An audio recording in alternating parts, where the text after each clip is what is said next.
Maka oleh sebab itu gembongnya UAS mengatakan di saat ditanya, Allah di atas langit, tidak boleh. Allah tidak di atas, tidak di bawah, tidak di kanan, tidak di kiri. Bingung dia tentang Robnya yang menciptakan dia. Di mana Allah? Bingung. Padahal di Al-Quran banyak. Maka di saat ahlu sunnah dengan tegas seperti ini, di mana Allah? Di atas langit. Aamintum man fis sama, di surat Al-Mulk. Tidakkah kamu merasa aman dengan Allah yang di atas langit? Ar-Rahman alal ars istawa. Allah bersemayam di atas arsnya, di atas langit. Jelas. Malah dinafikan. Tidak di atas. Terus berarti di bawah. Tidak juga di bawah. Tidak di kanan, tidak di kiri. Ini sifat mereka kepada Allah. Maka di saat ahlu sunnah, apalagi tadi, Allah mempunyai kaki. Dan kakinya disimpan di kursi. Dan kursi sangat luas. Wah, lebih gak nyambung lagi. Ini ahlu sunnah mujassimun. Mereka mensifatkan Allah seperti Allah itu mempunyai bagian dan mempunyai tempat.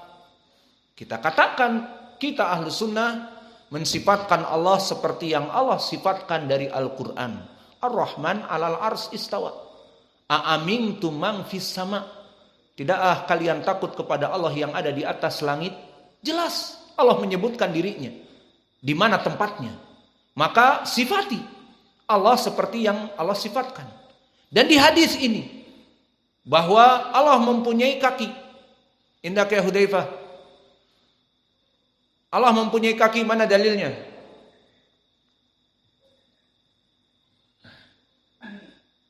Akhrajahu al-Bukhari an Anas radhiyallahu anhu anna Nabi sallallahu alaihi wasallam qala inna nar la tazalu nar la tazalu yulqa fi an-nar wa taqulu hal min mazid hatta yad'u ar-rabb qadamahu wa taqulu qattun bi'izzatika wa karamika. Ahsanta.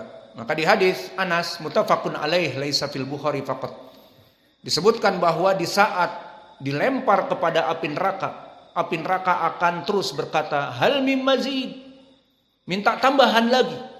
Dan ini sesuai di dalam surat Qaf. Apa di dalam surat Qaf? Hal mim mazid, hal mim mazid. Wa taqul hal mim mazid. Maka api neraka itu di saat dilemparkan kepadanya manusia-manusia dikatakan minta tambahan lagi, minta tambahan lagi. Yang akhirnya Rabbul Izzah memasukkan kepada api neraka kakinya, qadamahu, dan berkata api neraka qattun bi'izzatika wa karamik. Maka cukup. Maka di sini menjadi pendalilan bahwa Allah mempunyai kaki. Wah, orang-orang Al-Asy'ariyah tambah lagi kaki, tambah lagi tangan, tambah lagi wajah. Wa yabqa wajhu rabbika. Udah, ahlus sunnah ini menyepertikan Allah dengan makhluknya. Al-mujassimun. Seperti itu kelompok ahlul bid'ah. Maka di sini pun di saat mendengar kursi tempat maudhi'ul qadam, tempat Allah menyimpan kakinya, lebih parah lagi. Allah mempunyai kaki, kakinya disimpan di Al-Kursi. Ya sudah, Allah sama seperti makhluknya kalau begitu. Itulah perbedaan kita dengan mereka. Kita menyifatkan Allah sesuai yang Allah sifatkan dan hadis yang sahih. Namun Allah berfirman apa? Laisa kamitslihi syai' wa huwas samiul basir. Ini kita berikan kepada mereka ayat ini. Kalian melarang kita menyifatkan Allah seperti apa yang Allah sifatkan. Allah di Al-Quran telah berfirman, wa huwas samiul basir. Allah menyifatkan atas dirinya. Namun pensifatan kita tadi, Allah mempunyai kaki, dan juga Allah bersemayam di atas ars, dan Allah di atas langit. Semuanya berbeda dengan makhluknya sesuai ucapan Allah, laisa kamitslihi syai' wa huwas samiul basir. Allah tidak sama dengan makhluknya. Namun Allah kita sifatkan. Inilah ketidakfahaman kelompok Al-Asy'ariyah dan yang lainnya, sehingga mereka mengatakan orang-orang Ahlus Sunnah adalah orang-orang Mujassimah. Mereka menyebutkan Allah itu bagaikan makhluk mempunyai anggota badan, menempati suatu ruang, sehingga jika kita mendengar ucapan mereka, di mana Allah? Wah, pertanyaan ini besar bagi mereka. Mereka mengatakan tidak boleh menempati ruang. Lalu bagaimana dengan ayat-ayat Allah menyebutkan dirinya menempati ruang? Ar-Rahman 'alal arsy istawa, a'amintum man fis sama, dan yang lainnya. Maka mereka wallahu a'lam apa yang mereka katakan, beristimbat dengan kaidah-kaidah yang batilah, bahwa kita tidak boleh menyamakan dengan Allah, padahal Allah di Al-Quran menyebutkan tentang sifat-sifatnya.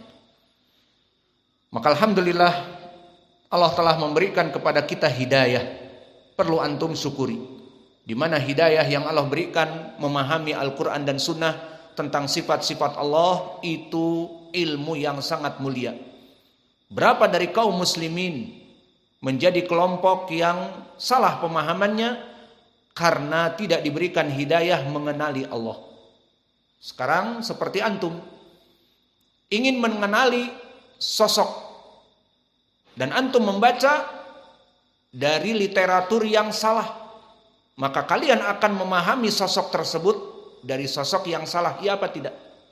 Dan di sana ada literatur yang benar tentang sosok ini, yang memang sengaja disembunyikan dari media karena dia baik. Maka sosok ini ternyata baik. Maka itulah contohnya Nabi kita Muhammad sallallahu alaihi wasallam. Literatur yang benar Al-Quran dan Sunnah dan tarikh history yang benar. Siapa Nabi Muhammad? Rasulullah, sebaik-baiknya manusia yang ada di muka bumi. Jika kalian membaca dari literatur yang benar, literatur yang benar, kata Naga Bonar. Tetapi jika kalian melihat dari literatur yang salah, maka kalian membaca dari orang-orang kufar yang Islamofobi. Apa mereka katakan? Muhammad dari teroris terbesar. Digambarkan di otaknya rudal-rudal dan sebagainya. Maka pemahaman mereka akan menyimpang tentang Nabi Muhammad. Ini gambaran yang ada, begitupun kepada Allah Jalla wa'ala. Maka Allah telah memperkenalkan dirinya di Al-Quran. Dia mempunyai wajah. Wa yabqa wajhu rabbika dzul jalali wal ikram. Dan dia mempunyai tangan, bal yadahu mabsutatan, dan tangan Allah keduanya terbuka. Dan dia mempunyai sifat-sifat yang lain di hadis yang telah kita lewati di pelajaran-pelajaran akidah, terutama kitab Tauhid Sahih Al-Bukhari dan juga Lum'atil I'tiqad, bahwa Allah itu turun dan Allah mempunyai sifat marah dan Allah tertawa, semua. Maka kita mengenal Allah dari literatur yang benar, maka kita mengenal Allah dengan apa yang Allah inginkan dan Nabi Muhammad SAW inginkan, dan itulah manhaj Ahlus Sunnah. Adapun kelompok Ahlul Bid'ah, mereka mengenali Allah dari literatur yang tidak benar. Maka kelompok Al-Jahmiyah mengatakan tidak boleh kita mensifatkan Allah. Kenapa? Allah berfirman, laisa kamitslihi syai'. Allah tidak sama dengan makhluknya. Lalu apalagi ayat? Diambil subuhat-subuhat dari potongan ayat. Fala tadribu lillahil amsal. Tidak boleh menyepertikan Allah. Maksudnya bagaimana? Dari dua ayat ini, kalau kita mengatakan Allah bersemayam di atas ars, berarti makhluk juga bersemayam. Tidak boleh menyifatkan Allah dengan bersemayam. Itu maknanya.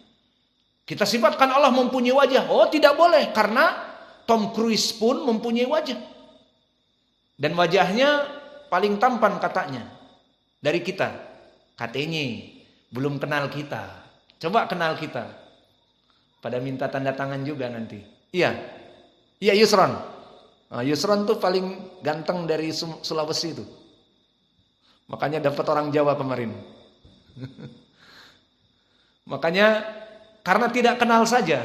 Kalau mereka kenal, mereka pun akan tahu tentang kita. Alhasil, kelompok Ahlul Bid'ah mereka menafikan sifat-sifat Allah seperti Al-Jahmiyah dan sebagian Al-Mu'tazilah dan Al-Asy'ariyah yang mengatakan Allah tidak boleh menempati ruangan dan menyebutkannya mempunyai badan dan anggota badan, tidak boleh.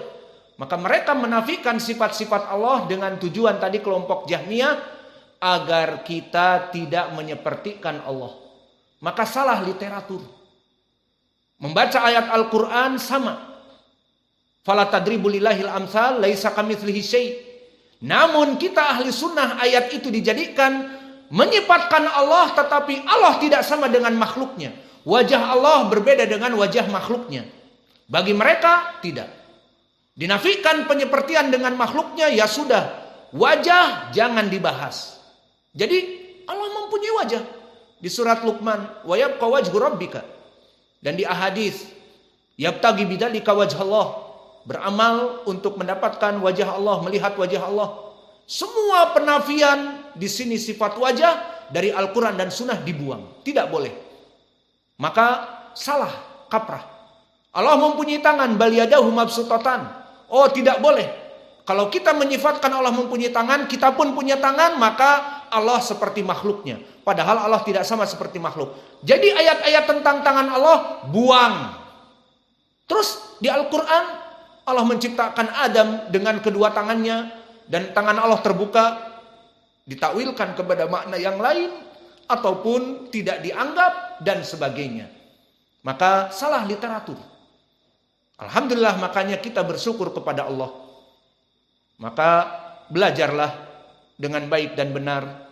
Dan yang sudah belajar di kalangan ahlu sunnah, pelajari dalil-dalilnya, kuatkan pendalilan kalian agar kalian tidak ragu di saat kelompok ahlul bid'ah memberikan syubhat. Fahimtum? Maka belajar terus. Alhamdulillah kita tidak ada yang namanya libur, terus belajar. Sampai terus Ramadan belajar. Paling nanti hari Id kalau mau libur ya libur. Setelah sholat Id makan kambing, libur. Habis itu besoknya belajar lagi. Maka terus belajar. Karena kebodohan adalah kesesatan. Maka mereka sekarang tersesat, membaca literatur yang sama Al-Quran dan Sunnah, namun tidak memahami pemahaman as-salafus saleh. Maka selesai dari makna yang disebutkan oleh Ibnu Abbas, makna al-kursi.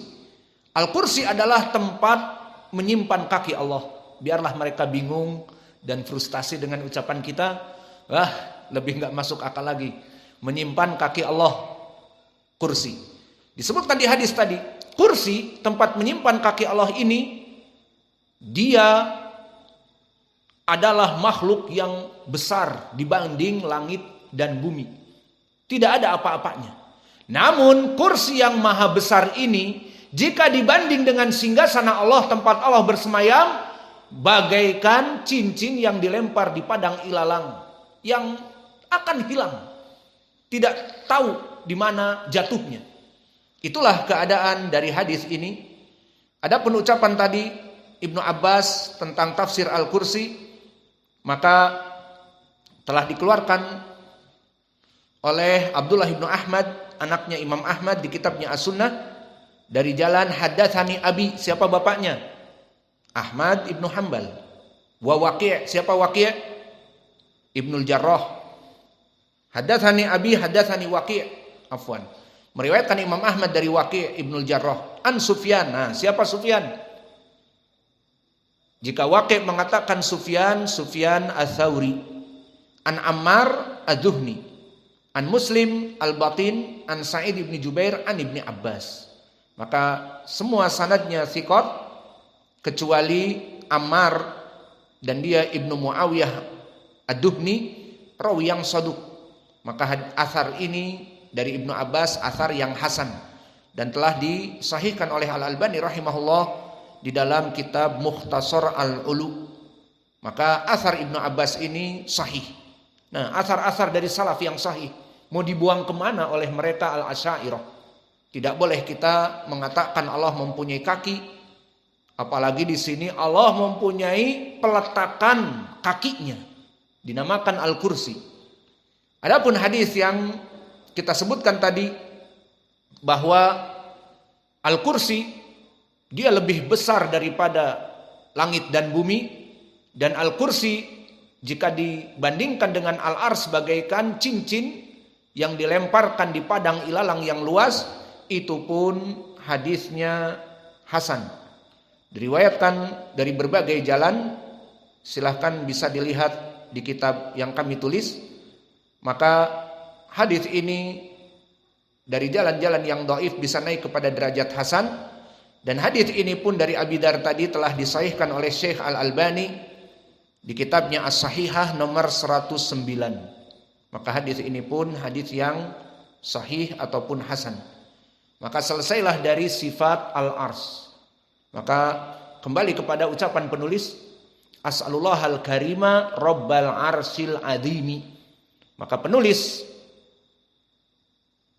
sebelum memulai doa kepada murid-muridnya, maka dia mengatakan dengan akidah tadi, aku meminta kepada Allah Rabbal arsil karim, Rabbal arsil adim, yang mempunyai ars yang sangat luas. Maka tadi pendalilannya tentang ars yang luas. Sekarang kita masuk kepada ucapan beliau, an yatawallaka fi dunya wal akhirah. Maka ucapan beliau an yatawallaka fi dunya wal akhirah, faidah yang pertama kalimat an yatawallaka. Maka yatawalla dari segi i'rab fi'lun mudhari